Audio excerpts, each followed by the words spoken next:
Hi, I'm Nate Johnson, owner and head trainer at Steel Strength Training, where we believe in prehab, rehab, and doing what you thought was impossible. Fat loss, round 2. Here you go, ladies and gentlemen. If the first one wasn't enough, if you want to do more than just count calories and eat healthy food, or if you're looking to go from lean to super lean, you're going to need to follow a few extra recommendations. If you've been counting calories for a while, or you've been eating healthy, adding these in is going to be pretty easy for you, I think. For those of you who are just starting off, don't rush into this unless you just love organization and detail, because it's just going to be more for you to handle right now. For most people, I don't recommend that. So go back, watch the first video, hit the main points, follow that for a couple months. If you're still enjoying it, you want to add in a little extra, a little something, something, follow these 3 principles. Alright, for the most optimal of optimal results, alright, this is what I recommend. The first thing that you can do is skip breakfast. That sounds crazy. That sounds like, that's insane, right? You've never heard of that before. I'll talk about that in a second, alright? And I'm actually going to do a whole video series on why I don't eat breakfast, alright? Skip breakfast. Number 2, alright, is going to be shoot for a protein intake. Specific amount of protein you need to be eating every day. I'll give you a goal for that as well. Number 3 is going to be cycle your calories, and number 4, cycle your carbs. Alright, so point number 1, skip breakfast. Now, there's nothing inherently fattening about breakfast, but I assure you there's nothing inherent about breakfast that's going to help you lose fat either, alright? What matters about fat loss is how many calories you're eating over a 24-hour period, okay? I don't care if you're getting that from 1 meal or 10 meals, okay? Eating extra meals is not going to boost your metabolism, not significantly anyway. Just hit your calorie goal, okay? I don't care how you get it. I'll touch on the specifics and the science of that later, but just trust me on that for now. It doesn't matter how many meals you eat, hit your calories for the day, and good things will happen. Now, based on that, the reason I'm telling you to skip breakfast, you're like, Nate, if that's true, then why are you telling me to skip a meal? You just said it doesn't matter. That's correct. So this is what I recommend. This is why I recommend skipping breakfast. Because if you are eating, say, 1 or 2 meals instead of 3 or 4 meals, if your calorie goal stays the same, it's going to be a lot easier for you to just, detach yourself from food in the morning. Your body will adjust. You'll get used to, you won't be hungry during that time anymore. You'll get used to it. It'll also force your body to become fat adapted, which I talked about in a previous video. So as you become fat adapted, your body gets used to running off of fats, both from the diet and your own body fat, and so you're not going to feel like crap when you're not sugar addicted. So your body will adjust to you not eating in the morning, and so if you're eating 2,000 calories, I'm a lot more satisfied eating 2 1,000 calorie meals as opposed to 4 500 calorie meals. Now, that's just me. I'm not a big fan of snacking. I think snacking and frequent meals does not work for most people. If it works for you, keep doing it. Don't change what works. Alright, if it's not broken, don't fix it. But it's just a suggestion I make to any client who's starting off on a fat loss plan. It's worked extremely well for me. It's worked out very well for one of my good friends and my workout partner.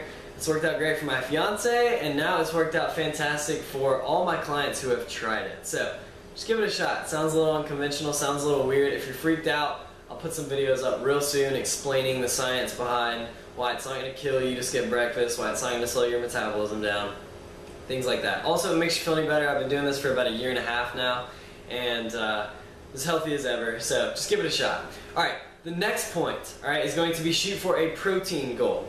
Alright, eating higher protein is going to keep you full longer, and it's also going to ensure that you have enough protein to fuel to the muscles to allow it to rebuild and repair, okay? So, a good protein goal to shoot for if you're starting off is 0.7 grams per pound. Alright, so to make this easy, if you are a 200-pound person, multiply it by 0.7, that's going to be 140. So if you get at least 140 grams of protein a day, you can be rocking and rolling.